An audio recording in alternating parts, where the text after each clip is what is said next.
We've all heard the talk about artificial intelligence, right? Some people say it's going to create this amazing new world of prosperity, and others are warning about massive job losses. But what if the real story isn't about what AI is going to do to our economy, but about what we think it's going to do? Today, we're jumping into a really cool study that suggests our beliefs about AI could actually be the thing that shapes our economic future.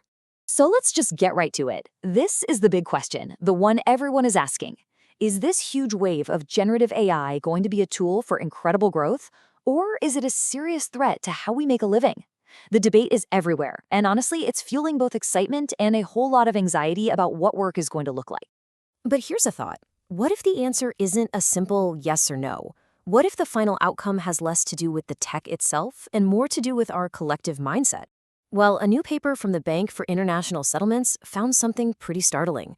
A huge difference in how people in different countries are reacting to the exact same information about AI.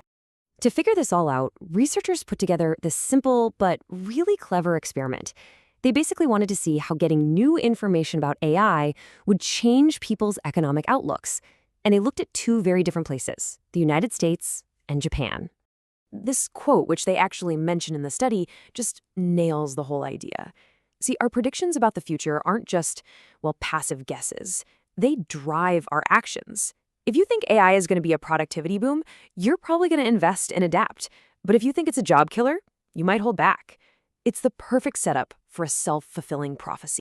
So here's how they did it. It was pretty straightforward. First, they asked full-time workers in both countries, hey, what percentage of jobs do you think Gen AI will replace? Then they showed each person one of two different expert forecasts. And finally, they just asked them the same questions all over again to see if that new info changed their minds. The first group was shown this number, a pretty optimistic forecast suggesting that, down the line, generative AI might replace around 14% of jobs. I mean, that's still a big deal, for sure, but maybe not totally world-changing.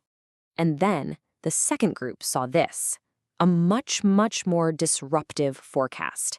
This one suggested that Gen AI could replace a staggering 47% of all jobs. That's almost half the entire workforce. So you've got the exact same technology, but two totally different potential futures. All right, so what happened when people were shown these numbers? This is where it gets really, really interesting. Because, yeah, people in both countries learned from the new information, but what they decided to do about it, well, they were worlds apart. You can see right here what happened with the workers in Japan. Those dots show their predictions before and after they saw the forecast. See how they all shift and bunch up around those red dashed lines? That's them, clear as day, adjusting their own beliefs to match the expert info. It's a classic learning effect. Now, over in the US, the pattern of learning was pretty much identical. Americans also updated their beliefs based on the new forecasts they saw. So on the surface, it looks like the exact same reaction. But the economic story they told themselves based on that new information, whoa, that was a completely different story. And this slide just lays out that huge divide. In Japan, when people saw the high job replacement number, they started expecting higher inflation, which they thought would be driven by more private investment. They saw the threat and their reaction was to invest and adapt. They even got more willing to use Gen AI at work. But in the US, the reaction was pessimistic. They saw the same threat and expected weaker demand for workers, and they started to believe their own skills would become less valuable. So, why the huge difference? The study suggests it boils down to national context. Japan, for instance, has a rapidly aging population and labor shortages, so they might see AI as a necessary tool for growth. The US, with its more individualistic, competitive job market, might just be quicker to see AI as a direct threat. But hold on, the picture gets even more detailed when you look at who exactly was driving these national trends, because these reactions weren't totally uniform across the board. In Japan, it turns out that this optimistic, investment-focused reaction was especially strong among people working in creative fields. They saw the potential of AI and expected more investment. The study even found that believing more jobs would be replaced made Japanese workers more likely to want to use AI themselves.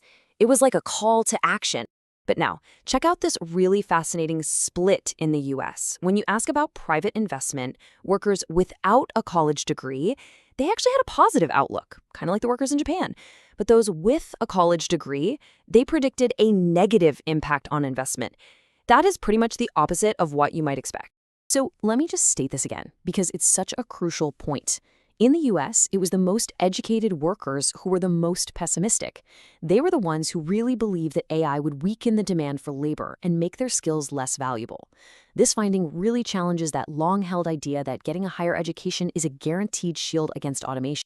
Okay, so what's the big takeaway from all of this? What does all this data really tell us? Well, it's that the story we tell ourselves about technology is incredibly powerful. What this all really shows is that our expectations aren't just feelings, they can become economic reality. A country that's optimistic might invest, adapt, and really thrive, but a pessimistic one, it could stagnate. It proves that the impact of AI isn't going to be one size fits all. Culture really matters. And ultimately, it suggests that the economic consequences of AI depend just as much on our collective psychology as they do on the actual algorithms. Which leaves us with this final, really thought-provoking question. As we try to navigate this new era, we have to ask ourselves, is the biggest challenge we're facing the technology that we're building, or is it our own very human, very different, and very powerful reactions to it?